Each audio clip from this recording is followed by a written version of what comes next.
ലാഭമാകുമ്പോൾ കൂട്ടി എഴുതുന്നു, നഷ്ടമാകുമ്പോൾ കുറച്ചെഴുതുന്നു അല്ലെ. ഡിസ്കൗണ്ട് എപ്പോഴും കുറച്ച് തന്നെയാണ് എഴുതേണ്ടത്. അപ്പൊ നമുക്ക് ഇനി എന്തൊക്കെയാ വേണ്ടേ? പിടികിട്ടിയോ? ഇങ്ങനെ എഴുതിയില്ലെങ്കിലും നമുക്ക് ചെയ്യാൻ പറ്റും. ഓർക്കുക, 5 ആളുകൾ 2 ദിവസം കൊണ്ട്. അപ്പൊ എത്ര ആളുകളുടെ പണിയായി? ഹായ്, ഹലോ, നമസ്കാരം. ഞാൻ വിപിൻ രാജ്. എല്ലാവർക്കും എൻട്രിയുടെ മറ്റൊരു ക്ലാസ്സിലേക്ക് സ്വാഗതം. അപ്പൊ നമ്മുടെ ഡിഗ്രി ലെവൽ പരീക്ഷകളെ ഫോക്കസ് ചെയ്തുകൊണ്ടുള്ള ഒരു ക്ലാസ് ആണ്. ഇവിടെ നമ്മൾ ഡിഗ്രി ലെവൽ പരീക്ഷകളിൽ മുൻകാലങ്ങളിൽ ചോദിച്ചിട്ടുള്ള ഏറ്റവും സിമ്പിൾ ആയിട്ടുള്ള കുറച്ച് കണക്ക് ചോദ്യങ്ങൾ പഠിക്കുന്നു. അല്ലെങ്കിൽ നമ്മുടെ ഡിഗ്രി ലെവൽ പരീക്ഷകളിൽ കണ്ടിട്ടുള്ള ചില കണക്ക് ചോദ്യങ്ങൾക്ക് ഏറ്റവും സിമ്പിൾ മെത്തേഡിൽ നമ്മൾ ചെയ്തെടുക്കുന്നു. അതാണ് ഇവിടെ ഉദ്ദേശിക്കുന്നത്. എല്ലാവരും റെഡിയാണെന്ന് വിചാരിക്കുന്നു. ഇതുപോലെ തന്നെ മറ്റൊരു ക്ലാസ് നമ്മൾ ഓൾറെഡി അപ്ലോഡ് ചെയ്തിട്ടുണ്ട്. അപ്പൊ ആ ക്ലാസ് കാണാത്തവരൊന്ന് കാണുക. ഓക്കെ, അപ്പൊ നേരെ പോവാണ്. നമുക്ക് റീസെന്റ് ആയിട്ട് ചില പരീക്ഷകളിൽ നിന്ന് കിട്ടിയ 2024 നിന്ന് തന്നെ നടന്ന ചില പരീക്ഷകളിൽ നിന്നുള്ള ചോദ്യങ്ങളാണ് ഈ ഒരു ക്ലാസ്സിൽ ഉൾക്കൊള്ളിച്ചിട്ടുള്ളത്. ഈ ചോദ്യങ്ങൾ അല്ലെങ്കിൽ ഈ കണക്കുകൾ വളരെ കൃത്യമായി ഏറ്റവും സിമ്പിൾ ആയിട്ട് എങ്ങനെ ചെയ്യാം എന്നാണ് നമ്മൾ ഈ ഒരു ക്ലാസ് കൊണ്ട് ഉദ്ദേശിക്കുന്നത്. നേരെ ക്ലാസ്സിലേക്ക് പോട്ടെ. ആദ്യത്തെ ചോദ്യം ഇങ്ങനെയാണ്: The product of 3 consecutive positive integers is always divisible by. അല്ലെ, ഇതിനകത്ത് PSC ചോദിച്ച ചോദ്യത്തിൽ ചെറിയൊരു പ്രശ്നമുണ്ട്. അവിടെ പോസിറ്റീവ് ഇൻറ്റിജേഴ്സ് ഒന്നും തന്നിട്ടില്ല. അവിടെ പോസിറ്റീവ് ഇൻറ്റിജേഴ്സ് എന്ന് പറഞ്ഞാൽ മാത്രമേ ഇതിന്റെ ഉത്തരത്തിലേക്ക് നമുക്ക് പോകാൻ പറ്റുള്ളൂ. അതാണ് എന്റെ റീസൺ. അപ്പൊ അതുകൊണ്ട് ഞാൻ ആ ക്വസ്റ്റ്യൻ തിരുത്തി തന്നെ നിങ്ങൾക്ക് പറഞ്ഞു തരികയാണ്. Product of 3 consecutive positive integers, തുടർച്ചയായ 3 പോസിറ്റീവ് ഇൻറ്റിജേഴ്സിന്റെ ഗുണനഫലം എന്ന് പറയുന്നത് താഴെ തന്നിരിക്കുന്ന ഏത് സംഖ്യയുടെ ഗുണനഫലമായിരിക്കും എന്നാണോ? അല്ല, താഴെ തന്നിരിക്കുന്ന ഏത് സംഖ്യയുടെ മൾട്ടിപ്പിൾ ആയിരിക്കും എന്നാണ് ചോദ്യം. ഇപ്പൊ എക്സാമ്പിൾ പറയുകയാണെങ്കിൽ തുടർച്ചയായ 3 സംഖ്യകൾ 10, 11, 12 എന്നിരിക്കല്ലേ. ഓക്കെ, ഇവരുടെ ഗുണനഫലം നമ്മൾ എടുക്കുകയാണ് അല്ലെ. അപ്പൊ ഈ ഒരു ഗുണനഫലം എന്ന് പറയുന്നത് താഴെ തന്നിരിക്കുന്ന ഏതൊരു നമ്പറിന്റെ മൾട്ടിപ്പിൾ ആണ് എന്ന് നമുക്ക് വേണമെങ്കിൽ ചെക്ക് ചെയ്യാം അല്ലെ. അതുപോലെ തന്നെ നമുക്കിപ്പോ മറ്റ് സംഖ്യകൾ എടുക്കുകയാണെന്ന് വിചാരിക്കും. 17, 18, 19 അല്ലെ. ഇവരും തുടർച്ചയായ 3 പോസിറ്റീവ് ഇൻറ്റിജേഴ്സ് ആണല്ലോ. അപ്പൊ ഇവരുടെ ഗുണനഫലം എന്ന് പറയുന്നത് താഴെ തന്നിരിക്കുന്ന ആരുടെ മൾട്ടിപ്പിൾ ആയിട്ട് വരണം എന്നുള്ളതാണ് അല്ലെ. അപ്പൊ ഇതിനൊരു കോമൺ സ്വഭാവം ഉണ്ട്, വേറൊന്നും ഇല്ലടാ. തുടർച്ചയായ 3 പോസിറ്റീവ് ഇൻറ്റിജേഴ്സിന്റെ ഗുണനഫലം എന്ന് പറയുന്നത് ആദ്യത്തെ 3 പോസിറ്റീവ് ഇൻറ്റിജേഴ്സിന്റെ ഗുണനഫലത്തിന്റെ മൾട്ടിപ്പിൾ ആയിരിക്കും എപ്പോഴും. ആദ്യത്തെ 3 പോസിറ്റീവ് ഇൻറ്റിജേഴ്സ് ആരൊക്കെയാണെന്നറിയോ? 1, 2, 3. മനസ്സിലായോ? 1, 2, 3. അപ്പൊ 1ന്റെയും 2ന്റെയും 3ന്റെയും ഗുണനഫലത്തിന്റെ മൾട്ടിപ്പിൾസ് ആയിരിക്കും ഇനി പറയുന്ന ഏത് തുടർച്ചയായ പോസിറ്റീവ് ഇൻറ്റിജേഴ്സും. അപ്പൊ അതുകൊണ്ട് തന്നെ 1, 2, 3 ഗുണിച്ചാൽ എന്ത് കിട്ടും എന്ന് നോക്കുക? 6. അതുകൊണ്ട് തന്നെ ഇതിനകത്ത് പറയുന്ന തുടർച്ചയായ ഏത് പോസിറ്റീവ് ഇൻറ്റിജേഴ്സിന്റെയും 3 പോസിറ്റീവ് ഇൻറ്റിജേഴ്സിന്റെയും ഗുണനഫലം എന്ന് പറയുന്നത് 6ന്റെ മൾട്ടിപ്പിൾ ആയിരിക്കും. വേറെ ഒന്നും നോക്കാനില്ല കേട്ടോ. അപ്പൊ ഇങ്ങനെ ഒരു ചോദ്യം വന്നാൽ ആദ്യം എന്താ ചെയ്യേണ്ടത്? 3 കോൺസിക്യൂട്ടീവ് എന്നാണ് പറഞ്ഞിരിക്കുന്നത്. അപ്പൊ എന്ത് ചെയ്യുക? ആദ്യത്തെ തുടർച്ചയായ 3 സംഖ്യകൾ എടുക്കുക. ആരൊക്കെയാ? 1, 2, 3.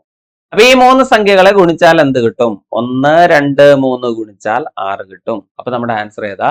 6. വേറെ ഒന്നും നോക്കരുത്. കഴിഞ്ഞില്ലേ? അതുപോലെ മറ്റൊരു ചോദ്യം: value of 37 square minus 3 square divided by 34 എന്നാണ്. ഓക്കെ ആണേ. ഇവിടെ തന്നിരിക്കുന്നത് 37ന്റെ സ്ക്വയറിൽ നിന്ന് 3ന്റെ സ്ക്വയർ കുറയ്ക്കുന്നു, എന്നിട്ട് 34 കൊണ്ട് ഡിവൈഡ് ചെയ്താൽ എത്ര കിട്ടും എന്നുള്ളതാണ്. ആക്ച്വലി ഈ ചോദ്യം കാണുമ്പോൾ നമ്മളിൽ ഭൂരിഭാഗം പേര് എന്താ ചെയ്യുന്നറിയോ? 37ന്റെ സ്ക്വയർ കണ്ടുപിടിക്കുന്നു, 3ന്റെ സ്ക്വയർ കുറയ്ക്കുന്നു. ഓക്കെ, എന്നിട്ട് 34 കൊണ്ട് ഹരിച്ചു നോക്കുന്നു. ഇതാ ചെയ്യുക.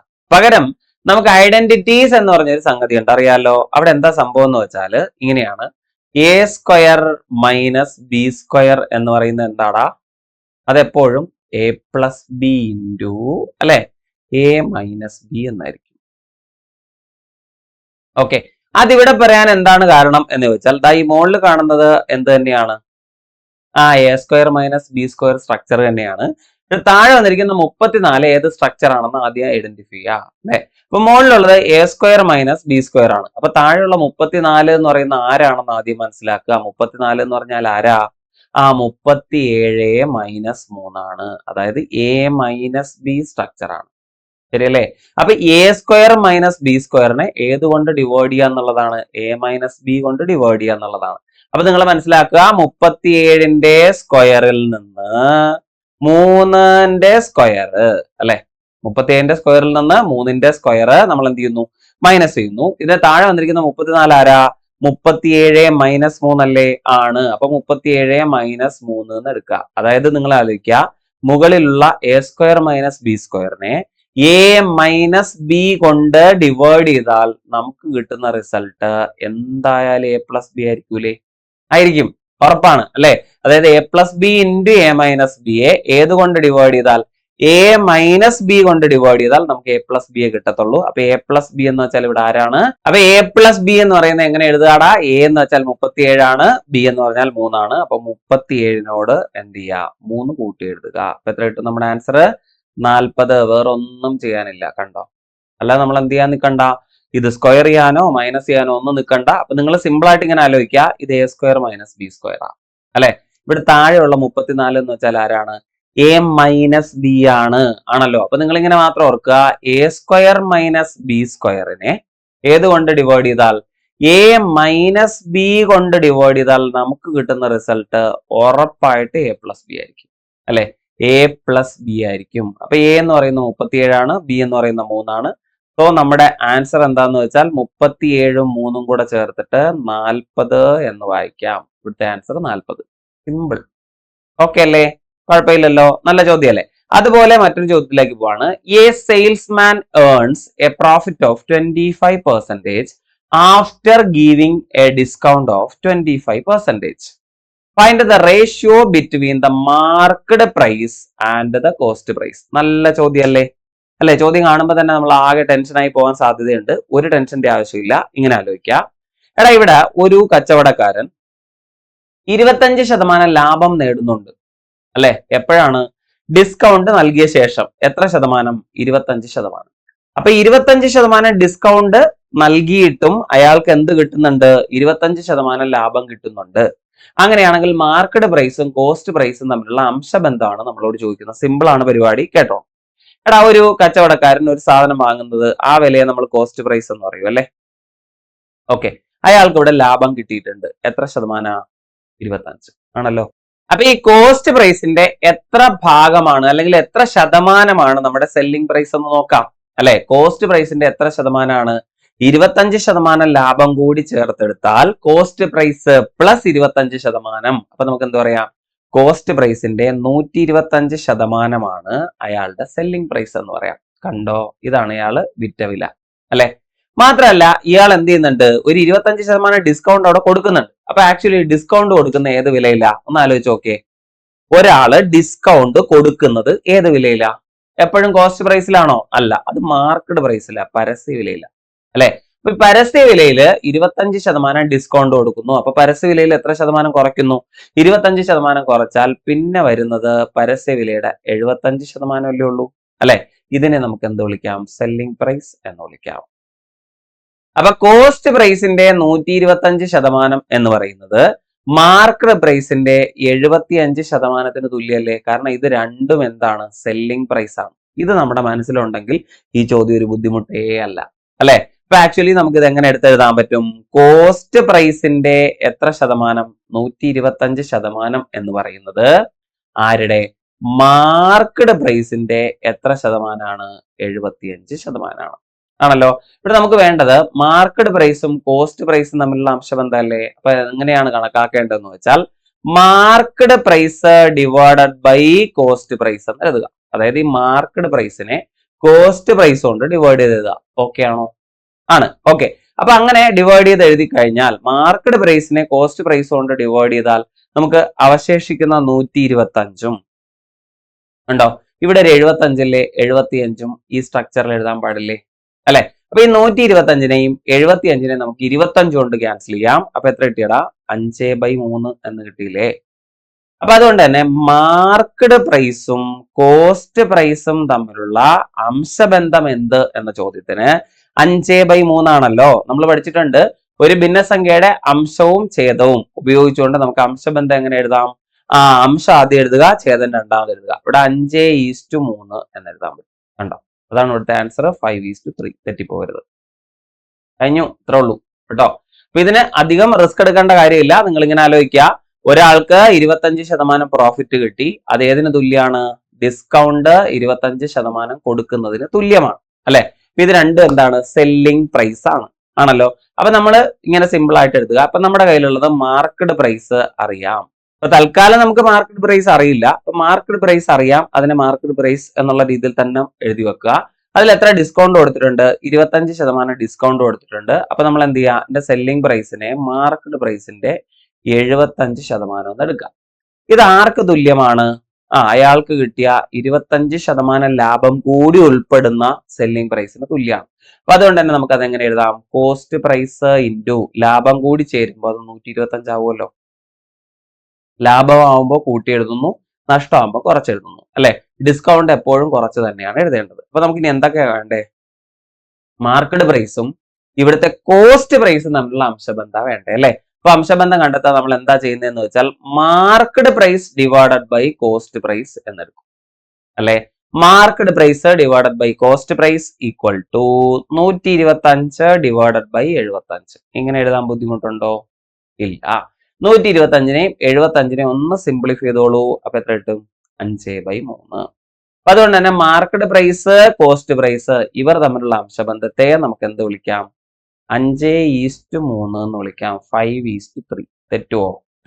തെറ്റരുത്. ഇത്രേ ഉള്ളൂ. ഓക്കെ അല്ലേ? യെസ്. അതുപോലെ മറ്റൊരു ചോദ്യം, 5 people can cut 20 trees in 2 days. 5 ആളുകൾക്ക് 20 ട്രീ കട്ട് ചെയ്യാൻ എത്ര ദിവസം വേണം? 2 ദിവസം വേണം. Okay. If 20 people work for 3 days, then how many trees will be cut during this time എന്നാണ്. ഈ ഒരു ചോദ്യം കാണുമ്പോൾ നമ്മളിത് ആകെ ആശങ്കപ്പെട്ടു. ഇതുപോലത്തെ ചോദ്യങ്ങൾ നമ്മൾ ചെയ്യാറുണ്ട്. അതായത് 5 ആളുകൾ 10 ദിവസം കൊണ്ട് ചെയ്യുന്ന ജോലി 15 ആളുകൾക്ക് എത്ര ദിവസം കൊണ്ട് ചെയ്തു തീർക്കാൻ പറ്റും, അങ്ങനെയൊക്കെ ചോദ്യം വരാറുണ്ട്. പക്ഷെ ഇവിടെ നമുക്ക് ജോലി കൂടി തന്നിട്ടുണ്ട്, ശരിയല്ലേ? അപ്പൊ ഇങ്ങനെ ഒരു ചോദ്യം വന്നാൽ എന്താ ചെയ്യേണ്ടത് എന്ന് നോക്കുക. 5 ആളുകൾ എത്ര ദിവസം? 2 ദിവസം പണിയെടുത്തു, അല്ലെ? അപ്പൊ 5 ആളുകൾ 2 ദിവസം പണിയെടുക്കുക എന്ന് വെച്ചാൽ 5 × 2 10 ആളിന്റെ പണിയായില്ലേടാ? ആണ്. അപ്പൊ ഈ 10 ആളിന്റെ പണി കൊണ്ട് അവിടെ ചെയ്തു തീർത്ത ജോലി എന്താന്ന് കണ്ടോ? 20 ട്രീസ് മുറിക്കുകയായിരുന്നു, അല്ലെ? 20 മരങ്ങൾ മുറിച്ചു. അപ്പൊ ഇങ്ങനെ എഴുതിക്കൂടെ? 5 × 2 മൊത്തം 10 ആളുകളുടെ ജോലി ഉപയോഗിച്ചുകൊണ്ട് എന്ത് ജോലിയാണ് ചെയ്തു തീർത്തത്? 20 മരങ്ങൾ മുറിച്ചിട്ടു. ഓക്കെ ആണോ? ഇതേ രീതിയിൽ അല്ലെങ്കിൽ ഇതേ ക്രമത്തിൽ 20 people work for 3 days. എത്ര ആളുകൾ? 20 ആളുകൾ എത്ര ദിവസം? 3 ദിവസം പണി ചെയ്താൽ എത്ര മരങ്ങൾ മുറിക്കാൻ പറ്റും എന്നുള്ളതാണ് ചോദ്യം. പിടികിട്ടിയോ? ഇത്രേ ഉള്ളു കാര്യം. അപ്പൊ ഇത് ചെയ്യാൻ ഭയങ്കര സിമ്പിൾ ആണ്. നിങ്ങൾ തന്നെ ആലോചിച്ചാൽ മതി. 5 × 2 10 ആളുകളുടെ ജോലിക്ക് എത്ര മരങ്ങൾ മുറിച്ചു? 20 മരങ്ങൾ മുറിച്ചു. എന്നാൽ ഇവിടെ 20 × 3 എത്രയാ? 20 × 3 60 ആണ്. അപ്പൊ 60 ആളുകളുടെ ജോലിക്ക് എത്ര മടങ്ങ് മരങ്ങൾ മുറിക്കണം, അല്ലെ? 10 ആളുകളുടെ ജോലി 60 ആളുകളിലേക്ക് വന്നപ്പോ എത്ര മടങ്ങായി? 6 മടങ്ങായിട്ടുണ്ട്, അല്ലെ? അങ്ങനെയാണെങ്കിൽ 20ന്റെ 6 മടങ്ങ് എടുക്കുക. 20 × 6 120. ഇത്രേ ഉള്ളു കാര്യം, അല്ലെ? അപ്പൊ ആ ഒരു സമയം കൊണ്ട് എത്ര മരങ്ങൾ മുറിച്ചിട്ടുണ്ടാകും എന്ന് ചോദിച്ചാൽ 120. പിടികിട്ടിയോ? ഇത് നമുക്ക് ഈ ലോജിക്ക് ചിലപ്പോൾ പരീക്ഷാ ഹാളിൽ കിട്ടണമെന്നില്ല. പകരം നമുക്കിത് കുറച്ചുകൂടെ സിമ്പിൾ ആയിട്ട് എങ്ങനെ ചെയ്യാന്ന് വെച്ചാൽ 5 × 2 നമ്മുടെ കയ്യിലുണ്ടല്ലോ, അത് 10. 10/20 ആണല്ലോ ഇവിടെ ഉള്ളത്, ആണ്. അപ്പൊ 10/20 എന്ന് പറയുന്നത് 20 × 3 60 അല്ലേ? ആണ്. ഈ ക്വസ്റ്റ്യൻ മാർക്ക് ഇതുപോലെ തന്നെ ഇവിടെ കിടക്കട്ടെ. അപ്പൊ ഇതെങ്ങനെ കണ്ടെത്താം എന്ന് ചോദിച്ചാൽ നിങ്ങൾക്ക് സിമ്പിൾ ആയിട്ട് ഒരു മാർഗം എന്താന്ന് വെച്ചാൽ ഇവിടെ ക്രോസ് ചെയ്യാൻ പാടില്ലേ? അതായത് 10ഉം ക്വസ്റ്റ്യൻ മാർക്കും കൂടെ ഗുണിക്കാം, അല്ലെ? അപ്പൊ അത് ഗുണിക്കുന്നതിനേക്കാളും നല്ലത് ക്വസ്റ്റ്യൻ മാർക്ക് മുകളിലേക്ക് കൊണ്ടുപോവാം. ഓക്കെ ആണല്ലോ? അപ്പുറത്ത് ആരുണ്ട്? 60 ഓൾറെഡി ഉണ്ട്. 60നെ ഏതുകൊണ്ട് ഗുണിക്കുക? 20 കൊണ്ടങ്ങ് ഗുണിക്കുക. 60നെ 20 കൊണ്ട് ഗുണിക്കുക. ഏതുകൊണ്ട് ഡിവൈഡ് ചെയ്യുക? 10 കൊണ്ടങ്ങ് ഡിവൈഡ് ചെയ്യുക. 10ഉം ഈ 20ഉം കൂടെ ക്യാൻസൽ ചെയ്യാം, അല്ലെ? അപ്പൊ എത്ര കിട്ടി? 2. അപ്പൊ 60 × 2 120. അപ്പൊ എത്ര മരങ്ങൾ മുറിക്കാൻ പറ്റും? 120. ഇത്രേ ഉള്ളൂ. പിടികിട്ടിയോ? ഇങ്ങനെ എഴുതിയില്ലെങ്കിലും നമുക്ക് ചെയ്യാൻ പറ്റും. ഓർക്കുക, 5 ആളുകൾ 2 ദിവസം കൊണ്ട് അപ്പൊ എത്ര ആളുകളുടെ പണിയായി? 10 ആളുകൾ, അല്ലെ? 10 ആളുകളുടെ പണി എന്ന് പറയുന്നത് എത്ര മരങ്ങളാ? 20 മരങ്ങളാണ്, ആണല്ലോ? എന്നാൽ ഇതേ മാതൃകയിൽ അല്ലെങ്കിൽ ഇതേ രീതിയിൽ 20 ആളുകൾ 3 ദിവസം പണിയെടുത്താൽ എത്രയായി? 20 × 3 എത്ര ആളുകളാ? 60 ആളുകൾ, അല്ലെ? അപ്പൊ 60 ആളുകളുടെ ജോലി എന്ത്? അപ്പൊ 10 ആളുകളുടെ ജോലി എന്ന് പറയുന്നത് 20 മരമാണെങ്കിൽ 60 ആളുകളുടെ ജോലി എന്ന് പറയുന്നത് അതിന്റെ 6 ഇരട്ടിയല്ലേ? അപ്പൊ 20 × 6 വേണം എടുക്കാൻ. 20 × 6 എത്രയാണ്? 120. അപ്പൊ 120 മരങ്ങൾ മുറിക്കാൻ കഴിയും. ഇതാണ് ഇവിടുത്തെ ഉത്തരം. കണ്ടോ? ഇത് നമ്മുടെ ഡിഗ്രി ലെവൽ പരീക്ഷയിൽ തന്നെ ചോദ്യമാണ്. അപ്പൊ ചോദ്യം കണ്ടിട്ട് പേടിച്ചു പോകരുത്, അത്ര വലിയ സംഭവമൊന്നും അല്ല. നമ്മളൊന്ന് ആലോചിച്ചാൽ ചെയ്യാവുന്ന കാര്യമേ ഉള്ളൂ. ഓക്കെ, അതുപോലെ മറ്റൊരു ചോദ്യം, how many times the digit 2 appears in the first 52 whole numbers? ആദ്യത്തെ 52 ഹോൾ നമ്പേഴ്സ് അഖണ്ഡ സംഖ്യകൾ നമ്മൾ പരിഗണിച്ചാൽ അതിനകത്ത് 2 എന്ന അക്കം എത്ര തവണ വരുന്നുണ്ട് എന്നുള്ളതാണ്. ഇതൊരു ചതിക്കുഴിയാണ് ഈ ചോദ്യം കേട്ടോ. അതായത് നമ്മളോട് പറഞ്ഞിരിക്കുന്നത് 52 ഹോൾ നമ്പേഴ്സ് എന്നാണ്. അപ്പൊ തന്നെ നമ്മൾ എന്ത് ചെയ്യും? 52 വരെയുള്ള സംഖ്യകളെ അങ്ങ് പരിഗണിക്കും അല്ലെ. അവിടെയാണ് ഏറ്റവും വലിയ അപകടം ഒളിച്ചിരിക്കുന്നത് അല്ലെ. അപ്പൊ ഹോൾ നമ്പേഴ്സ് തുടങ്ങുന്നത് എവിടെയെന്ന് ആലോചിക്കുക, 0-ലാണ് അല്ലെ. അപ്പൊ ആദ്യത്തെ 52 ഹോൾ നമ്പേഴ്സ് എന്ന് വെച്ചാൽ 0, 1, 2 എന്ന ക്രമത്തിൽ ഏത് വരെ വരുന്നുള്ളൂ? 51 വരെ വരുന്നുള്ളൂ. മറന്നു പോകരുത്, ഇല്ലെങ്കിൽ ഇത് തെറ്റും. പിടികിട്ടോ? ആദ്യത്തെ 52 ഹോൾ നമ്പേഴ്സ് എന്ന് വെച്ചാൽ എവിടെ വരെ ഉള്ളെന്ന് ഓർക്കുക? 51 വരെ ഉള്ളടാ, ശരിയല്ലേ? അപ്പൊ അതിനകത്ത് ഈ 2 എന്ന് പറയുന്ന അക്കം എത്ര തവണ വരുന്നുണ്ട് എന്നാണ്. അവിടെ വരുന്നുണ്ട്, 2-ൽ വരുന്നുണ്ട് അല്ലെ, 12-ൽ വരുന്നുണ്ട്, പിന്നെ 20-ൽ വരുന്നു, പിന്നെ 21-ൽ വരുന്നു, ശരിയല്ലേ? 22-ൽ വന്നു, പിന്നെ 23-ൽ വന്നു, ശരിയല്ലേ? 24, 25, 26, 27, 28, 29 ഇത്രയും സ്ഥലത്ത് വന്നിട്ടുണ്ട്. അത് കഴിഞ്ഞ് പിന്നെ വരുന്ന 32-ൽ മാത്രമേ ഉള്ളൂ. പിന്നെ വരുന്നത് 42-ൽ. ഇത്രയും സ്ഥലത്ത് മാത്രമേ ഇത്രയും നമ്പേഴ്സിൽ അല്ലെങ്കിൽ 51 വരെയുള്ള സംഖ്യകളിൽ വരുന്നുള്ളൂ, ശരിയല്ലേ? അപ്പൊ അതുകൊണ്ട് തന്നെ ഇതിനകത്ത് എത്ര 2-കൾ ഉണ്ട് എന്ന് നമുക്ക് എണ്ണി നോക്കാവുന്നതേ ഉള്ളൂ. എത്ര എണ്ണം ഉണ്ട്? 1, 2, 3, 4, 5.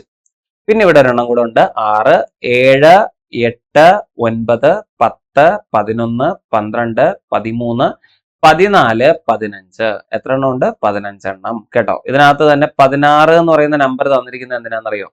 52 കൂടെ പരിഗണിക്കുകയാണെങ്കിൽ നിങ്ങൾക്ക് ഈ 16 കിട്ടും. അതിനു വേണ്ടി തന്നതാ, നിങ്ങൾ അതിൽ ചെന്ന് വീഴരുത്. ഓക്കെ, പിന്നെ വേണമെങ്കിൽ മറ്റൊരു മാർഗം കൂടിയുണ്ട്. നമ്മൾ കാണാതെ പഠിച്ചു വെച്ചിട്ടുണ്ട്. 100 വരെ എഴുതുമ്പോൾ 2 എന്ന് പറയുന്ന ഡിജിറ്റ് എത്ര തവണ വരുന്നുണ്ട്? 100 വരെ എഴുതുമ്പോൾ 2 എന്ന് പറയുന്ന ഡിജിറ്റ് എത്ര തവണ വരുന്നുണ്ട്? 20 തവണ വരുന്നുണ്ട് അല്ലെ. 100 വരെ എഴുതുമ്പോൾ 2 എന്ന ഡിജിറ്റ് 20 തവണ വരുന്നുണ്ട്, ശരിയല്ലേ? പക്ഷെ നമുക്ക് ഏത് വരെ മതി? 51 വരെ മതി അല്ലെ. അതായത് 51-ന് ശേഷം ഏതിലൊക്കെ വരുന്നുണ്ട്? 52-ൽ വരുന്നുണ്ട്, 62-ൽ വരുന്നുണ്ട്, 72-ൽ വരുന്നുണ്ട്, 82-ൽ വരുന്നുണ്ട്, 92-ൽ. ഇത്രയും സ്ഥലത്ത് ആര് വരുന്നുണ്ട്? 2 വരുന്നുണ്ട്. ആർക്ക് ശേഷം? 51-ന് ശേഷം. അതായത് ഇത് എത്ര സ്ഥലത്താ? 5 സ്ഥലത്ത് വരുന്നുണ്ട്. അപ്പൊ 20 തവണ 100 വരെ എഴുതിയാൽ വരുമെങ്കിൽ ഈ 5 സ്ഥലം ഒഴിവാക്കിയാലോ? 20-ൽ നിന്ന് 5 കുറയ്ക്കുക, ബാക്കി എത്ര? 15. ഇങ്ങനെ ചെയ്താൽ ശരിയാട്ടോ.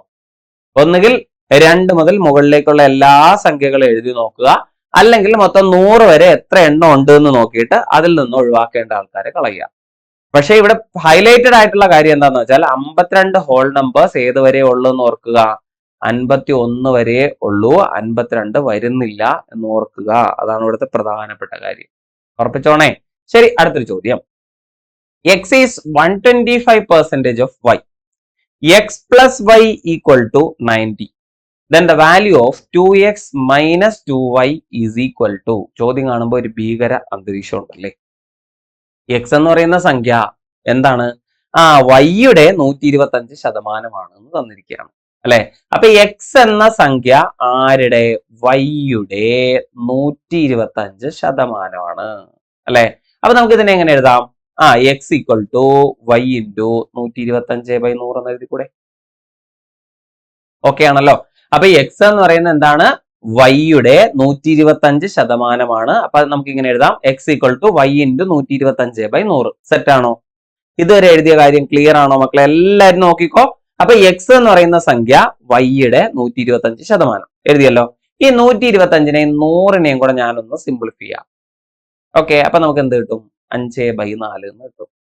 ആക്ച്വലി ഈ ഒരു വാല്യൂവിനെ ഇപ്പൊ x equal to y into 125/100 എന്ന് എഴുതുന്നതിന് പകരം നമുക്ക് ഇതിനെ എക്സ് ബൈ വൈ എന്ന് എഴുതിക്കൂടെ? എക്സും വൈയും അല്ലെ. X by y equal to 5/4 എന്ന് എഴുതാൻ പാടില്ലടാ. ഇതെല്ലാവർക്കും ഓക്കെ ആണോ? ഇവിടെ എഴുതിയാൽ ഇത്രയും എഴുതി കഴിഞ്ഞാൽ നമുക്ക് ഭയങ്കര സിമ്പിൾ ആയിട്ട് ഇതിന്റെ ഉത്തരത്തിലേക്ക് പോകാൻ പറ്റും. അപ്പൊ എക്സ് എന്ന് പറയുന്നത് 5 യൂണിറ്റും വൈ എന്ന് പറയുന്നത് 4 യൂണിറ്റും. സെറ്റ് ആണോ? അല്ലെ, എക്സിന്റെ മൂല്യം എന്ന് പറയുന്നത് 5 യൂണിറ്റും അല്ലെ, വൈയുടെ മൂല്യം എന്ന് പറയുന്നത് 4 യൂണിറ്റും അല്ലെ. അപ്പൊ എക്സിനെ നമുക്ക് 5 യൂണിറ്റ് എന്ന് വിളിക്കാം, വൈ എന്ന് പറയുന്നത് 4 യൂണിറ്റ്. അപ്പൊ എക്സും വൈയും കൂടെ കൂട്ടിയാൽ 90 അല്ലേ മക്കളെ? അല്ലെ, അപ്പൊ 5 യൂണിറ്റും 4 യൂണിറ്റും തമ്മിൽ കൂട്ടിയാൽ 9 യൂണിറ്റ് അല്ലേ? 5 യൂണിറ്റും 4 യൂണിറ്റും തമ്മിൽ കൂട്ടിയാൽ 9 യൂണിറ്റ് എന്ന് പറയുന്നത് 90 ആണ് അല്ലെ. 9 യൂണിറ്റ് 90 ആണ്. അങ്ങനെയാണെങ്കിൽ ഇവിടെ നിന്ന് 1 യൂണിറ്റ് എന്ന് പറയുന്നത് 10 എന്ന് നമുക്ക് എഴുതാൻ പാടില്ലേ? 9 യൂണിറ്റ് 90 ആണെങ്കിൽ 1 യൂണിറ്റ് 10. ഇതുവരെ എഴുതിയത് ക്ലിയർ ആണോ എല്ലാവർക്കും? ഓക്കെ ആണ്. ഇവിടെ നിന്ന് നമുക്ക് 2x മൈനസ് വൈ കണ്ടെത്തണം അല്ലെ. എക്സ് എന്ന് പറയുന്ന 5 യൂണിറ്റ് ആണല്ലോ. അപ്പൊ എക്സ് എന്ന് പറയുന്ന 5 യൂണിറ്റ് ആണ്. 1 യൂണിറ്റ് 10 ആണെങ്കിൽ എക്സിന്റെ മൂല്യം 50 അല്ലെ. 2 യൂണിറ്റ് എന്ന് പറഞ്ഞൊരു വാല്യൂ ഇവിടെ ഉണ്ടോ? ഇല്ല. പകരം നമുക്ക് എന്തുണ്ട്? 4 യൂണിറ്റ് ഉണ്ട് അല്ലെ. വൈയുടെ മൂല്യം എന്ന് പറയുന്ന 4 യൂണിറ്റ് ആണ്. അതുകൊണ്ട് നമുക്ക് 40 എന്ന് എഴുതാം. ഇവിടെ നമുക്ക് കണ്ടെത്തേണ്ടത് 2x മൈനസ് വൈ ആണല്ലോ. 2x മൈനസ് വൈ ആണ്. ഇപ്പൊ 2x എന്ന് പറയുന്നത് 2 × 50 100 അല്ലെ. 100ൽ നിന്ന് 40 കുറയ്ക്കുക. സിമ്പിൾ ആയിട്ട് നമുക്ക് ചെയ്തെടുക്കാൻ പറ്റും 60. അല്ലാതെ ഇതിന് നിങ്ങൾ എക്സിലും വൈയിലും ഇട്ട് തന്നെ ഇങ്ങനെ കറക്കിക്കൊണ്ടേയിരിക്കരുത്. ഒരുപാട് പേർക്കുള്ള പ്രശ്നമാണ്. ഇതിനെ ഇക്വേഷൻ ആക്കിയിട്ട് അതിനകത്തിട്ട് കുറച്ചിട്ട് കൂട്ടിയിട്ടൊക്കെ കൊണ്ടുവരാറുണ്ട്. അതിന്റെ ഒന്നും ഒരാവശ്യമില്ല. സിമ്പിൾ ആയിട്ട് ചെയ്യുക. ഒരു തവണ കൂടെ പറഞ്ഞുതരാടാ. നോക്കിക്കോ, x is 125% of y. X എന്ന് പറയുന്നത് വൈയുടെ എത്ര ശതമാനമാണ്? 125%. അപ്പൊ നമുക്ക് ഇങ്ങനെ എഴുതാം, എക്സ് ഈക്വൽ ടു വൈയുടെ എത്ര ശതമാന? 125%. അപ്പൊ 125% നമുക്ക് എങ്ങനെ എഴുതാം? 125/100 എന്ന് എഴുതാം ആണല്ലോ. അപ്പൊ ഇത് നമ്മൾ കുറച്ചുകൂടെ ഒന്ന് സിംപ്ലിഫൈ ചെയ്യുകയാണെങ്കിൽ x equal to y into അല്ലെ. 125നെ 100നെ ഒന്ന് ചെറുതാക്കിയാൽ നമുക്ക് എന്ത് കിട്ടും? 5/4 എന്ന് കിട്ടും അല്ലെ. അതുകൊണ്ട് തന്നെ ഇതിനെ നമുക്ക് ഇങ്ങനെ എഴുതാം, x/y ഈക്വൽ ടു അല്ലെ, x/y ഈക്വൽ ടു 5/4 എന്ന് എഴുതാം. അപ്പൊ എക്സിന്റെ മൂല്യം എന്ന് പറയുന്നത് 5 യൂണിറ്റും ആണ്, വൈയുടെ മൂല്യം എന്ന് പറയുന്നത് 4 യൂണിറ്റും ആണ് അല്ലെ. അപ്പൊ ഇവിടെ നമുക്ക് തന്നിരിക്കുന്നത് എക്സ് പ്ലസ് വൈ എന്ന് പറയുന്നത് 90. അപ്പൊ 5 യൂണിറ്റും 4 യൂണിറ്റും കൂടെ ചേർത്തിട്ട് നമുക്ക് മൊത്തത്തിൽ 9 യൂണിറ്റ് എന്ന് വായിക്കാൻ പറ്റും അല്ലെ. ഇപ്പൊ ഈ 9 യൂണിറ്റ് എന്ന് പറയുന്നത് 90 ആണ് അല്ലെ. ഇവിടെ നിന്ന് നമുക്ക് 1 യൂണിറ്റ് കണ്ടെത്താൻ പറ്റുമോ? 1 യൂണിറ്റ് കണ്ടെത്താൻ പറ്റുമോ? പറ്റും. ഈ 1 യൂണിറ്റ് എന്ന് പറയുന്ന 10 അല്ലേടാ. 9 യൂണിറ്റ് 90 ആണെങ്കിൽ 1 യൂണിറ്റ് 10 ആണ്. ഓക്കെ, അങ്ങനെയാണെങ്കിൽ ഇവിടെ നിന്ന് എക്സ് നമുക്ക് കണ്ടെത്താലോ. എക്സ് എന്ന് പറയുന്നത് 5 യൂണിറ്റ് ആണല്ലോ. അപ്പൊ എക്സിന്റെ മൂല്യം 5 യൂണിറ്റ് 50 അല്ലെ. ഇനി വൈയുടെ മൂല്യം 4 യൂണിറ്റ് 40. ഇത്ര എഴുതാൻ പറ്റുമല്ലോ? പറ്റും. ഇനി നമുക്ക് കണ്ടെത്തേണ്ടത് 2x മൈനസ് വൈ ആണ്. 2x minus Y. 2x 1x 50 ആണ്. അപ്പൊ 2x എന്ന് പറയുന്ന ആരാണ്? 100 ആണ്. 100ൽ നിന്ന് ആരെ കുറയ്ക്കുക? 40നെ കുറയ്ക്കുക. കഴിഞ്ഞടാ. 100ൽ നിന്ന് 40 കുറച്ച് എഴുതിക്കോളൂ. എത്ര കിട്ടി? 60. കണ്ടോ? സിമ്പിളാണ്. ചോദ്യത്തിന്റെ ഭീകരതയൊന്നും ഉത്തരത്തിലില്ല. നിങ്ങൾ ഈ രീതിയിൽ ചെയ്യാൻ തയ്യാറാണെങ്കിൽ, നമ്മളിപ്പോ ചെയ്തു വന്ന ചോദ്യങ്ങൾക്കെല്ലാം കാണുന്ന ഒരു ഭീകരതയുണ്ട്, പക്ഷെ ചെയ്തു വരുമ്പോൾ അത്രയും ഭീകരത ഇല്ല. അപ്പൊ നിങ്ങൾ ആ രീതിയിൽ ഒന്ന് ചെയ്തു നോക്കാൻ ശ്രമിക്കുക കേട്ടോ. ഒരുപാട് വളഞ്ഞു ചുറ്റി ചെയ്യേണ്ട കാര്യമൊന്നുമില്ല. ഓക്കെ, ഇത് നമുക്ക് നമ്മുടെ എന്താണ് ബോർഡ് മാസ് റൂൾ അനുസരിച്ച് വരുന്ന ഒരു ചോദ്യമാണ് അല്ലെ. നമ്മുടെ ബോർഡ് മാസ് റൂൾ അനുസരിച്ച് അല്ലെങ്കിൽ അടിസ്ഥാന ക്രിയകളുമായിട്ട് ബന്ധപ്പെട്ട ചോദ്യങ്ങൾ എപ്പോഴും ചോദിക്കാറുള്ളതാണ്. ഇതൊരു ഡിലീറ്റഡ് ക്വസ്റ്റ്യൻ ആണ്. കാരണം എന്താന്ന് വെച്ചാൽ ഇതിന്റെ റൈറ്റ് ആയിട്ടുള്ള ഓപ്ഷൻ എവിടെ തന്നിരുന്നില്ല? PSC നമുക്ക് തന്നിട്ടുണ്ടായിരുന്നില്ല. അതുകൊണ്ട് PSC എന്ത് ചെയ്തു? ഇത് ഡിലീറ്റ് ചെയ്ത ക്വസ്റ്റ്യൻ ആണ്. പക്ഷെ ഞാൻ റൈറ്റ് ആൻസറും കൂടെ ചേർത്തിട്ടാണ് ഈ ക്ലാസ്സിൽ ഉൾക്കൊള്ളിച്ചിട്ടുള്ളത്. അപ്പൊ അതുകൊണ്ട് ഈ ചോദ്യം നമുക്കൊന്ന് ചെയ്തു നോക്കാം. ഇവിടെ എന്താടാ, കൃത്യമായി ബോർഡ് മാസ് റൂൾ ഉപയോഗിക്കേണ്ട ഒരു സ്ഥലമാണ് അല്ലെ. അപ്പൊ ഈ തന്നിരിക്കുന്ന ആദ്യത്തെ ഒരു പോർഷൻ മാത്രം ഒന്ന് നോക്കിയേ. ഇതിനെ മാത്രം നമുക്ക് ബോർഡ് മാസ് ഉപയോഗിച്ച് ആദ്യം ഒന്ന് സിംപ്ലിഫൈ ചെയ്ത് എടുക്കാം അല്ലെ. ഇപ്പൊ ബോർഡ് മാസ് റൂൾ അനുസരിച്ച് നമ്മൾ എന്താ ചെയ്യേണ്ടത്? ആദ്യം ബ്രാക്കറ്റ് ആണ് ചെയ്യേണ്ടത്. ഏറ്റവും ഉള്ളിലുള്ള ബ്രാക്കറ്റ്. ഇത് ഏറ്റവും ഉള്ളിലുള്ള ബ്രാക്കറ്റ് ഉണ്ടോ? 1 - 2 എന്നാണ് അല്ലെ. 1 - 2 എന്ന് വെച്ചാൽ 1ൽ നിന്ന് 2 കുറച്ചാൽ എന്ത് കിട്ടും? -1 എന്ന് കിട്ടും ആണല്ലോ. ഇതിന്റെ പുറത്ത് ആര് കിടപ്പുണ്ട്? ഒരു മൈനസും കൂടെ കിടപ്പുണ്ട്. അപ്പൊ ഈ -1നോട് ഇവിടുത്തെ ഈ മൈനസും കൂടെ ചേരുമ്പോൾ അതെന്തായി? പ്ലസ് ആയി അല്ലെ. അതിന് പുറത്തുള്ള ബ്രാക്കറ്റിലേക്ക് നമ്മൾ വരികയാണെങ്കിൽ ഇതാണ് സ്ട്രക്ചർ. 2 - 3 + 1 എന്നാണ് 2 മൈനസ് 3 പ്ലസ് 1. അപ്പൊ ഈ 2 ഒന്നും കൂടെ കൂട്ടുക. 2 ഒന്നും കൂടെ കൂട്ടിയാൽ എത്ര കിട്ടും? 3. 3ൽ നിന്ന് 3 കുറച്ചാൽ 0. അതുകൊണ്ട് തന്നെ നമുക്ക് പറയാം ഈ ബ്രാക്കറ്റിനകത്തുള്ള ഫുൾ വാല്യൂ എന്ന് പറയുന്നത് എത്രയാണ്? 0 ആണ്. ഓക്കെ, അപ്പൊ ബ്രാക്കറ്റ് നമ്മൾ ഇനി നോക്കുക വേണ്ട. അതിനുള്ളിൽ വന്നിരിക്കുന്ന പൂർണ്ണമായ വില എന്ന് പറയുന്നത് 0 ആണ്. ഓക്കെ, അതവിടെ കിടക്കട്ടെ. അത് കഴിഞ്ഞിട്ട് നമുക്ക് ആദ്യം തന്നിരിക്കുന്ന ഒരു മിക്സഡ് ഫ്രാക്ഷൻ ആണ് 4/11 എന്നാണ്. എടാ 4/11 എന്ന് പറയുന്ന മിശ്ര ഭിന്നത്തെ നമുക്ക് കൺവേർട്ട് ചെയ്യാൻ പാടില്ലേ? അത് ചെയ്യാൻ അറിയാലോ. 11 അതുപോലെ അവിടെ ഇടുക. 11 × 44, 44നോട് 4 കൂട്ടിയാൽ എത്ര കിട്ടും? 48 എന്ന് കിട്ടും. ആണല്ലോ. അപ്പൊ ആദ്യത്തെ മിക്സഡ് ഫ്രാക്ഷൻ നമ്മൾ എങ്ങനെ എഴുതി? 48/11 എന്ന് എഴുതിയിട്ടുണ്ട്. ആണല്ലോ. അത് കഴിഞ്ഞിട്ട് ഡിവൈഡ് ചെയ്യണം. ഡിവൈഡ് ചെയ്യണം ആരെ?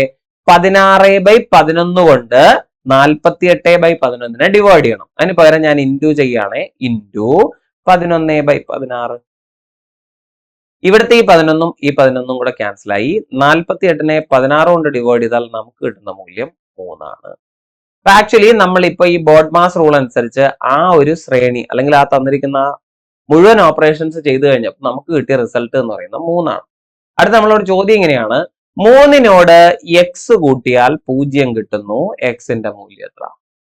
3നോട് എക്സ് കൂട്ടിയാൽ 0 കിട്ടുന്നുവെങ്കിൽ എക്സിന്റെ മൂല്യമായിട്ട് കൊടുക്കാൻ പറ്റുന്ന ഒരൊറ്റ വാല്യൂ എന്ന് ലോകത്ത് ജീവിച്ചിരിപ്പുള്ളൂ. അതാരാ? -3 ആട്ടോ.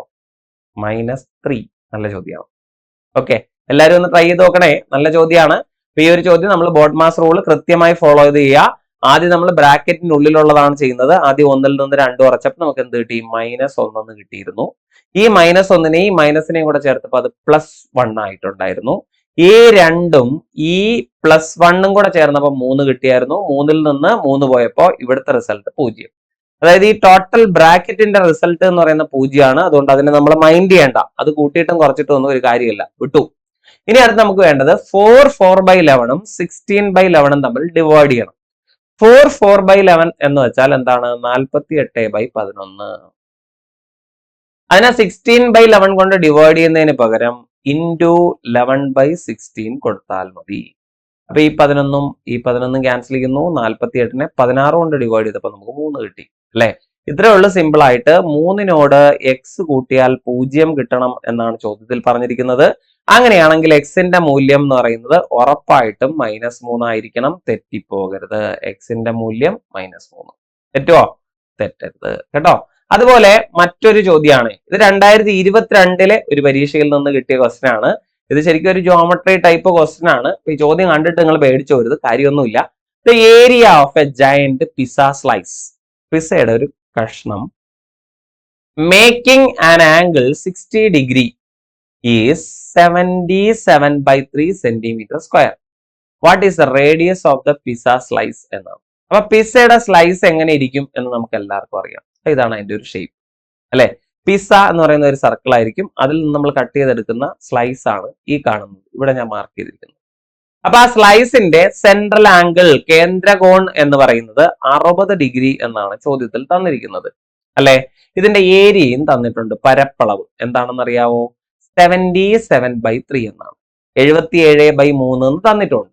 അങ്ങനെയാണെങ്കിൽ ഈ പിസ്സ സ്ലൈസിന്റെ അല്ലെങ്കിൽ ആ പിസ്സയുടെ റേഡിയസ് എത്ര എന്ന് കണ്ടുപിടിക്കണം. നമുക്കറിയാം ഈ പിസ്സയിൽ നിന്ന് നമ്മളൊരു പീസ് കട്ട് ചെയ്തെടുക്കുന്ന ഏത് ഷേപ്പിലാണ്? ഈ കാണുന്ന പോലെ ഈ ഒരു ഷേപ്പിന് നമ്മൾ പറയുന്ന പേരാണ് സെക്ടർ, വൃത്താംശം എന്ന് നമ്മൾ മലയാളത്തിൽ പറയും. എന്ത് പറയും? വൃത്താംശം അഥവാ സെക്ടർ എന്നാണ് പറയുക. ഒരു സെക്ടറിന്റെ ഏരിയ എന്താണ് എന്നറിയാവോ? നമ്മൾ പഠിച്ചിട്ടുള്ളതാ. അതിങ്ങനെയാണ്: πr² ഇൻറ്റു x/360 എന്നാണ്. മനസ്സിലായോ? πr² എന്ന് വെച്ചാൽ വൃത്തത്തിന്റെ പരപ്പളവ്. x/360 എന്ന് വെച്ചാല് ആ എക്സ് കൊണ്ട് ഉദ്ദേശിക്കുന്നത് അവിടുത്തെ കേന്ദ്രകോണാണ്. നമ്മൾ കട്ട് ചെയ്തെടുക്കുന്ന ആ ഒരു പീസിന്റെ ഒരു കേന്ദ്രകോണം ഉണ്ടല്ലോ, ഇവിടെ 60 പറഞ്ഞ പോലെ. അത്രേ ഉള്ളൂ കാര്യം.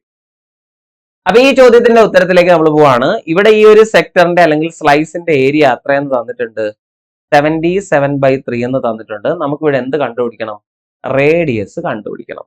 ഓക്കെ, അപ്പൊ ഈ ചോദ്യത്തിന്റെ ഉത്തരത്തിലേക്ക് നമുക്ക് എങ്ങനെ കടക്കാം എന്ന് ചോദിച്ചാൽ പൈ എന്ന് പറയുന്നത് എത്രയാ? പൈ നമ്മൾ സാധാരണഗതിയിൽ 3.14 എന്ന് എടുക്കും. ചില സാഹചര്യങ്ങളിൽ നമ്മൾ 22/7 എന്ന് എടുക്കും. ഇവിടെ അങ്ങനെ എടുക്കുകയാണെ 22/7. ഓക്കെ, ഇവിടുത്തെ റേഡിയസ് നമുക്കറിയില്ല, അത് r² എന്ന് എഴുതി. X by 360. എക്സ് എന്ന് വെച്ചാൽ എത്രയാണ്? 60 അല്ലെ? 60/360. ഓക്കെ ആണല്ലോ. ഇതിന്റെ മൂല്യം എന്ന് പറയുന്നത് 77/3 ആണല്ലോ. ഇത്ര എഴുതി വെക്കാമല്ലോ. ഇനി അത് സിംപ്ലിഫൈ ചെയ്യാൻ പറ്റുന്ന എല്ലാ നമ്പേഴ്സും ഇവിടെ ഇട്ട് തന്നെ അങ്ങ് സിംപ്ലിഫൈ ചെയ്യാം. എങ്ങനെ സിംപ്ലിഫൈ ചെയ്യാന്ന് വെച്ചാൽ ഈ 60ഉം ഈ 360ഉം കൂടെ ക്യാൻസൽ ചെയ്താൽ നമുക്ക് ഇവിടെ ഒരു 6 കിട്ടും. ഓക്കെ ആണല്ലോ. ഇനി നമുക്ക് രണ്ട് സൈഡിലും ഒരുപോലെ ക്യാൻസൽ ചെയ്യാൻ പറ്റുന്ന നമ്പേഴ്സ് ഏതെങ്കിലും ഉണ്ടോ? ഉണ്ട്. ഇവിടെ ഒരു 3 ഉണ്ട്, ഇവിടെ ഒരു 6 ഉണ്ട്. ഇത് ക്യാൻസൽ ചെയ്താൽ നമുക്ക് 2 കിട്ടും. ഓക്കെ. ഈ 2നെയും ഈ 22നെയും കൂടെ ക്യാൻസൽ ചെയ്താൽ നമുക്കൊരു 11 കിട്ടും. ആണല്ലോ. ഈ 11നെ അപ്പുറത്തെ സൈഡിലെ 77നെയും കൂടെ ക്യാൻസൽ ചെയ്താൽ നമുക്ക് 7 കിട്ടും. ആക്ച്വലി നമുക്ക് ഇവിടെ അവസാനമായിട്ട് കയ്യിലുള്ളത് എന്ത് എന്ന് വെച്ചാൽ r²/7 = 7 എന്നാണ്. അല്ലെ? r²/7 = 7. അപ്പൊ ആക്ച്വലി നമുക്ക് ഇങ്ങനെ എഴുതാം, r² = 7 × 7 എന്ന് എഴുതാം. അല്ലെ? ഇവിടെ ഡിവൈഡ് ചെയ്തിരിക്കുന്ന 7 അപ്പുറത്ത് കൊണ്ടുപോയിട്ട് മൾട്ടിപ്ലൈ ചെയ്താൽ മതി. അപ്പൊ 7 × 7 എന്ന് വെച്ചാൽ 7² അല്ലേ? അപ്പൊ അവിടെ നിന്ന് തന്നെ നമുക്ക് എന്ത് പറയാടാ? റേഡിയസ് r = 7 സെന്റിമീറ്റർ എന്ന് പറയാം. ഈ ഒരു പിസയുടെ റേഡിയസ് എന്തായിരുന്നു, അല്ലെങ്കിൽ ഈ പിസയുടെ ആരം എന്തായിരുന്നു എന്ന ചോദ്യത്തിന് നമ്മൾ എന്ത് പറഞ്ഞാൽ മതി? 7 സെന്റിമീറ്റർ. നല്ല ചോദ്യമാണ്. ആ സിംപ്ലിഫിക്കേഷൻ, ആ ഏരിയ ഒന്നും കൂടെ ഒന്ന് ശ്രദ്ധിച്ചോ, ഞാൻ പറഞ്ഞുതരാം കേട്ടോ. അതെന്താന്ന് വെച്ചാൽ ഈ ഒരു പിസയുടെ ഏരിയ എന്ന് പറയുന്നത് എങ്ങനെയാണ് കണ്ടെത്തുക? നമ്മുടെ ഇക്വേഷൻ അനുസരിച്ച് πr² × x/360 എന്നാണ്. ഇവിടെ അറിയുന്ന വാല്യൂ പൈ എന്ന് പറയുന്ന ആരാണ്? 22/7 നമ്മൾ അവിടെ കൊടുക്കുകയാണ്. കാരണം ഇതിനകത്തൊരു 11ന്റെ സാന്നിധ്യം ഉള്ളത് കൊണ്ട് നമ്മൾ ആ 11 ഇതിൽ വരാൻ വേണ്ടി 22/7 കൊടുത്തു. റേഡിയസിന്റെ സ്ക്വയർ ആ വേണ്ടത്. അപ്പൊ r² × x/360. എക്സ് എന്ന് വെച്ചാൽ എന്താണ്? ഈ 60 ഡിഗ്രിയാണ്. അപ്പൊ 60/360. ഇത്ര എഴുതാൻ പറ്റുമല്ലോ? പറ്റി. ഓക്കെ. ഇതിന്റെ മൂല്യം നമുക്ക് തന്നിട്ടുണ്ട്. ഇതിന്റെ ഏരിയ എത്ര തന്നിട്ടുണ്ടാ? 77/3 എന്ന് ചോദ്യത്തിൽ തന്നെ തന്നിട്ടുണ്ട്. ഓക്കെ. ഇനി നമ്മൾ വെട്ടുമ്പോൾ സൂക്ഷിച്ച് കൈകാര്യം ചെയ്യാം. ഈ 60നെയും ഈ 360നെയും ഞാൻ ക്യാൻസൽ ചെയ്തു. അറിയാലോ, 360ൽ എത്ര 60 ഉണ്ട് എന്ന് വെച്ചാൽ 6 എന്ന് പറയാം. കുഴപ്പമില്ലല്ലോ. ഇനി രണ്ട് സൈഡിൽ നോക്കിയാൽ മതി. എടാ ഇവിടെ ഒരു 7 ഉണ്ട് അല്ലെ? ഈ 7നെ അപ്പുറത്തേക്ക് കൊണ്ടുപോയാൽ ഇൻറ്റു ആണ് വരുന്നത്. അതുകൊണ്ട് ഈ 7ഉം മുകളിലത്തെ 7ഉം കൂടെ കട്ട് ചെയ്യാൻ പാടില്ല. പകരം നമുക്ക് ഇവിടെ ആലോചിച്ചാൽ മതി. എടാ ഇവിടെ ഈ 77ല് ഒരു 11 ഉണ്ട്, 22ല് ഒരു 11 ഉണ്ട്. ഈ 22നെ നമ്മൾ നേരെ അപ്പുറത്തേക്ക് കൊണ്ടുപോയാലും /22 അല്ലേ ആകത്തുള്ളൂ അല്ലെ? ഈ 22 നേരെ അപ്പുറത്തേക്ക് പോയാലും 77/22 വരും. അപ്പൊ 11 വെച്ച് നമുക്ക് കട്ട് ചെയ്യാം. കൊണ്ടുപോകുന്നതിന് പകരം ഇവിടെ ഇട്ട് കട്ട് ചെയ്തൂടെ അല്ലെ? ഇവിടെയും 11 കൊണ്ട് കട്ട് ചെയ്യാം, ഇവിടെ നിന്നും 11 കൊണ്ട് കട്ട് ചെയ്യാം. അപ്പൊ ബാക്കി ഇവിടെ എത്ര ഉള്ളൂ? 2 ഉള്ളൂ. ഇവിടെ വരുമ്പോ 2 7 ഉണ്ട്. അവിടെ കിടക്കട്ടെ. ഓക്കെ. ഇനി നിങ്ങൾ ആലോചിക്കുക, ഇവിടെ ഒരു 3 ഉണ്ട് അല്ലെ? ഇവിടെ ഒരു 6 ഉണ്ട്. ഈ 6നെ അപ്പുറത്ത് കൊണ്ടുപോയാൽ ഈ 6 മുകളിലേക്ക് പോകും, അംശത്തിലേക്ക് പോകും. അപ്പുറത്തെ 3നെ ഇപ്പുറത്തേക്ക് കൊണ്ടുവന്നാൽ അതെന്ത് ചെയ്യും? ഛേദത്തിലേക്ക് പോവോ? ഇല്ല. ഇത് ഓൾറെഡി ഛേദത്തിലാണുള്ളത്, അംശത്തിൽ പോകും. അപ്പൊ അതുകൊണ്ട് തന്നെ അപ്പുറത്ത് പോയാലും ഇവര് തമ്മിൽ വെട്ടിപ്പോവും. അതുകൊണ്ട് തന്നെ ഈ 6ഉം ഈ 3ഉം കൂടെ ഇവിടെ ഇട്ട് വെട്ടിക്കോ. എത്ര കിട്ടി? 2 അല്ലെ? ഈ 2 അംശത്തിലും ഈ 2 ഛേദത്തിലും അങ്ങനെയാണോ? അല്ല. ആദ്യത്തെ 2 അംശത്തിലും രണ്ടാമത്തെ 2 ഛേദത്തിലുമാണ്. അതുകൊണ്ട് നമുക്ക് ഇവിടെ ഇട്ട് വെട്ടാം. അപ്പൊ ആക്ച്വലി ഇത് ചെയ്ത് കഴിയുമ്പോൾ, ഇത്രയും സിംപ്ലിഫൈ ചെയ്ത് കഴിയുമ്പോൾ നമുക്ക് കിട്ടുന്നത് r²/7 = 7 എന്നല്ലേ മക്കളെ? അല്ലേ? അപ്പൊ നമുക്ക് കിട്ടുന്നത് r² ഈ 7ഉം കൂടി ഇങ്ങോട്ട് കൊണ്ടുവന്നാൽ 7 × 7 7² എന്നല്ലേ? അതുകൊണ്ട് തന്നെ റേഡിയസ് എത്ര, ആരം എത്ര എന്ന് ചോദിച്ചാൽ 7 സെന്റിമീറ്റർ എന്ന് നമുക്ക് പറയാനായിട്ട് പറ്റും. ഇവിടുത്തെ ആരം എത്രയാണ്? 7 സെന്റിമീറ്റർ. തെറ്റരുത് കേട്ടോ. നല്ലൊരു ചോദ്യമാണ്, അത്യാവശ്യം ലെവലുള്ള ഒരു ചോദ്യമാണ് കേട്ടോ. അടുത്തൊരു ചോദ്യം, product of n numbers is 1155. Sum of these n numbers is 27. Find the value of n. എന്തോ കാരണം കൊണ്ട് ഇത് ഒരിക്കൽ PS ഡിലീറ്റ് ചെയ്ത ക്വസ്റ്റ്യൻ ആണ്. എന്നാലും നമുക്ക് ഇതിന്റെ ആൻസർ ഇവിടെ നിന്ന് എടുക്കാൻ കഴിയും എന്നുള്ളത് കൊണ്ട് നിങ്ങൾക്ക് ഞാൻ ഈ ചോദ്യം തരികയാണ്. അതായത് എത്രയോ സംഖ്യകളുടെ, കുറച്ച് സംഖ്യകളുടെ ഗുണനഫലമായിട്ട് 1155 എഴുതിയിരിക്കുകയാണ്. എന്നാൽ ഈ പറയുന്ന ഘടകസംഖ്യകളിലെ 1155 എന്ന് പറയുന്ന ആ സംഖ്യയുടെ ഘടകസംഖ്യകൾ എടുത്തിട്ട് കൂട്ടിയാൽ അവിടെ എന്ത് കിട്ടുന്നുണ്ട്? 27 കിട്ടുന്നുണ്ട് അല്ലെ? അങ്ങനെയാണെങ്കിൽ അത് എത്ര എണ്ണമുണ്ട് എന്നുള്ളതാണ് ചോദ്യം. ആ ഘടകസംഖ്യകൾ എത്ര എണ്ണമുണ്ട്? അപ്പൊ ഇങ്ങനെ ഒരു ചോദ്യം ഉണ്ടായാൽ product of n numbers is 1155 എന്ന് കേട്ടാൽ നമ്മൾ ആ വലിയ സംഖ്യയായ 1155നെ 1 ചെറുതാക്കുക, അതായത് ഫാക്ടറൈസ് ചെയ്യുക, ഘടകങ്ങളാക്കുക. അപ്പൊ നമ്മൾ ഈ സംഖ്യയെ എന്തുകൊണ്ട് ഹരിക്കാൻ പോവാ? 5 കൊണ്ട് ഹരിക്കാൻ പോവാ. അപ്പൊ 11ല് 5 എത്ര എണ്ണം ഉണ്ട്? 2 എണ്ണം ഉണ്ട്. പിന്നെ വരുന്ന എത്രയാണ്? 15 ആണ്. അതിൽ എത്ര എണ്ണം ഉണ്ട്? 3 എണ്ണം ഉണ്ട്. ശരിയല്ലേ? അത് കഴിഞ്ഞ് വരുമ്പം 5 ആണ്, ഒരു 1 ഉണ്ട്. 231. 231 നമുക്ക് ഏത് കൊണ്ട് ഹരിക്കാം? 231 എന്ന് പറയുന്ന സംഖ്യ നമുക്ക് 3 കൊണ്ട് ഹരിക്കാൻ പാടില്ലേ? പറ്റും അല്ലെ? അപ്പൊ 23ൽ എത്ര 3 ഉണ്ട് എന്ന് വെച്ചാൽ 7. എത്രയുണ്ട്? 7. ഓക്കെ ആണോ? എഴുതിയത് മനസ്സിലായോ? പിന്നെ വരുന്ന ആരാണ്? പിന്നെയും ആരാണ് വരുന്നത്? 21 തന്നെയാണ്, അവിടെ 7 ആണ് അല്ലെ? ഇതിനെ പിന്നെയും നമുക്ക് 7 കൊണ്ട് ഹരിക്കാം. 7 കൊണ്ട് ഹരിച്ചപ്പോ 11. ക്ലിയർ ആണോ? ഈ പറഞ്ഞ കാര്യം മനസ്സിലായോ? അപ്പോ ഈ 1155 എന്ന സംഖ്യ എഴുതുന്നതിന് പകരം നിങ്ങൾക്ക് ഇതിനെ വേണമെങ്കിൽ 11 ഇൻറ്റു 7 ഇൻറ്റു 5 ഇൻറ്റു 3 എന്ന് വേണമെങ്കിലും എഴുതാം. അപ്പോ 1155 എന്ന് പറയുന്ന സംഖ്യയുടെ ഘടക സംഖ്യകൾ ആരൊക്കെയെന്ന് വെച്ചാൽ 11, 7, 5, 3. സംശയമുണ്ടോ? 11, 7, 5, 3. ഇവരുടെ തുക 27 എന്ന് പറഞ്ഞിട്ടുണ്ട്. ശരിയാണോ നോക്കാം. അപ്പൊ 11, 7, 5, 3 ഇത്രയും പേരെ നമ്മൾ കൂട്ടി വെക്കുക. ഓക്കെ, ഇവരെല്ലാവരെയും കൂടെ കൂട്ടിയപ്പോ നമുക്ക് 26 എന്നേ കിട്ടിയിട്ടുള്ളൂ. പക്ഷെ അവരവിടെ പറയുന്നു 27 ഉണ്ടെന്ന്. അപ്പൊ ആ ചോദ്യം തെറ്റല്ലേ? അല്ല. കാരണം എന്താന്ന് വെച്ചാലേ, എടാ ഈ 11, 7, 5, 3 ഇവരെല്ലാരും ഘടകസംഖ്യകളാണ്. ഇതിനോടൊപ്പം ഒരു 1 കൂടെ വന്നാൽ നിങ്ങൾക്ക് എന്തെങ്കിലും പ്രശ്നമുണ്ടോ? 1 എന്ന് പറയുന്നത് എല്ലാ സംഖ്യയുടെയും ഘടകസംഖ്യയല്ലേ? ആണ്. അപ്പൊ അതുകൊണ്ട് തന്നെ 11, 7, 5, 3, 1 കണ്ടോ? അപ്പൊ ഇതിനകത്ത് ഒരു 1 കൂടെ ചേർത്ത് കൊടുത്താലോ? ഇത് ചേർത്ത് കൊടുക്കുമ്പോ ഇത് എത്രയായിട്ട് മാറുന്നുണ്ട്? 27. മനസ്സിലായോ? അപ്പൊ അതിനകത്ത് ഈ 1155ന്റെ എത്ര ഘടകസംഖ്യകളുണ്ട്, അല്ലെങ്കിൽ എത്ര സംഖ്യകളുടെ ഗുണനഫലമാണ് ഈ പറയുന്ന 1155 എന്ന ചോദ്യത്തിന്റെ ഉത്തരം എത്രയാണ്? 5 സംഖ്യകൾ. എത്ര സംഖ്യകൾ? 5 സംഖ്യകൾ. ഘടകസംഖ്യകൾ എത്ര എണ്ണം? 5. ഉറപ്പിച്ചോ? ക്ലിയർ ആയോ? അപ്പൊ ആ ചോദിച്ച ചോദ്യം എന്താന്ന് എല്ലാവർക്കും വ്യക്തമാണോ? അപ്പൊ 1155 എന്ന് പറയുന്ന ഈ ഒരു സംഖ്യയുടെ ഘടകസംഖ്യകൾ എത്ര എണ്ണം എന്ന് കണ്ടെത്തണം അല്ലെ? മാത്രമല്ല ആ ഘടകസംഖ്യകളുടെ തുക എത്ര തന്നെ വരെയും വേണം? 27 തന്നെ വരണം. അപ്പൊ 1155നെ ഘടകങ്ങളാക്കിയപ്പോൾ നമുക്ക് കിട്ടിയത് ആരൊക്കെയാണ്? 11 കിട്ടിയിരുന്നു, അതുപോലെ 7 എന്ന് പറയുന്ന സംഖ്യ കിട്ടി, അതുപോലെ 5 കിട്ടിയിരുന്നു, പിന്നെ 3 കിട്ടിയിരുന്നു അല്ലെ? അപ്പൊ ഇവരെ ഗുണിച്ചാൽ എന്ത് കിട്ടും? 1155 കിട്ടും. അതായത് ഈ 4 സംഖ്യകളുടെ ഗുണനഫലം എന്താണ്? 1155 ആണ്. അപ്പൊ നമുക്ക് അങ്ങനെ വേണമെങ്കിൽ ഉറപ്പിക്കാം. പക്ഷെ ഒരു ചെറിയ പ്രശ്നം, ഇവരുടെ ഗുണനഫലം മാത്രമേ 1155 വരുന്നുള്ളൂ. അവരുടെ തുക എത്ര കിട്ടുന്നില്ല? 27 വരുന്നില്ല. അപ്പൊ 27 വരാൻ വേണ്ടി നമ്മൾ എന്ത് ചെയ്തു? ഒരു 1നെയും കൂടെ ചേർത്തു.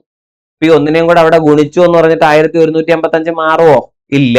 തുക 27 കിട്ടുന്നുണ്ടോ? കിട്ടുന്നുണ്ട്. അപ്പൊ ഉറപ്പിച്ചില്ലേ? അപ്പൊ നമ്മുടെ ആൻസർ ഏതാ? ഈ പറയുന്ന എല്ലാ സംഖ്യകളും വേണം. 11 വേണം, 7 വേണം, 5 വേണം, 3 വേണം, ഒപ്പം 1 കൂടെ വേണം കേട്ടോ. അങ്ങനെ മൊത്തത്തിൽ എത്ര പേരാ? 5 ഘടക സംഖ്യകളാണ് ഉള്ളത്. പിടികിട്ടിയോ? അപ്പൊ ഇന്ന് ചെയ്ത ചോദ്യങ്ങൾ വളരെ കുറച്ച് ചോദ്യങ്ങളെ നമ്മൾ ചെയ്തിട്ടുള്ളൂ. ഈ ഒരു ക്ലാസ്സിൽ ചെയ്ത ചോദ്യങ്ങളെല്ലാം നിങ്ങൾ നോക്കി അറിയാം, ഒരു തരത്തിൽ അല്ലെങ്കിൽ മറ്റൊരു തരത്തിൽ കൺഫ്യൂഷൻ ഉണ്ടാക്കുന്ന ചോദ്യങ്ങളാണ് അല്ലെ? എന്നാൽ ആദ്യത്തെ പാർട്ടിൽ നമ്മൾ ചെയ്ത ചോദ്യങ്ങളൊന്നും അത്ര കൺഫ്യൂഷൻ ഇല്ല, ഡയറക്റ്റ് ആയിട്ട് ഉത്തരത്തിലേക്ക് പോകാൻ പറ്റും. ഈ ചോദ്യങ്ങളെ ഒന്ന് കരുതിയിരിക്കുക. ആകെപ്പാട് 8 ചോദ്യങ്ങളെ നമ്മൾ ചെയ്തിട്ടുള്ളൂ. അപ്പൊ ആ ചോദ്യങ്ങളെ ഒന്ന് കരുതിയിരിക്കുക. ഈ ചോദ്യങ്ങളെ ഒരു തവണയും കൂടെ ഒന്ന് ചെയ്തു വെക്കുക. കാരണം ഈ പറഞ്ഞ ചോദ്യങ്ങളെല്ലാം ഒരു പരീക്ഷയിൽ അല്ലെങ്കിൽ മറ്റൊരു പരീക്ഷയിൽ ആവർത്തിച്ച് നമ്മൾ കണ്ടുകൊണ്ടേയിരിക്കുന്ന പാറ്റേണിലുള്ള ചോദ്യങ്ങളാണ്. സെയിം നമ്പർ അല്ല എന്ന് മാത്രമേ ഉള്ളൂ. അപ്പൊ അതുകൊണ്ട് അതൊന്ന് കൺസിഡർ ചെയ്യാം കേട്ടോ.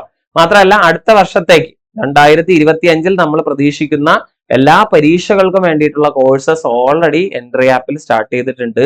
താല്പര്യമുള്ളവർക്ക് എന്ത് ചെയ്യാം? ജോയിൻ ചെയ്യാം. അതിന് വേണ്ടിയിട്ട് നമ്മുടെ ഫസ്റ്റ് കമന്റ് നോക്കാം.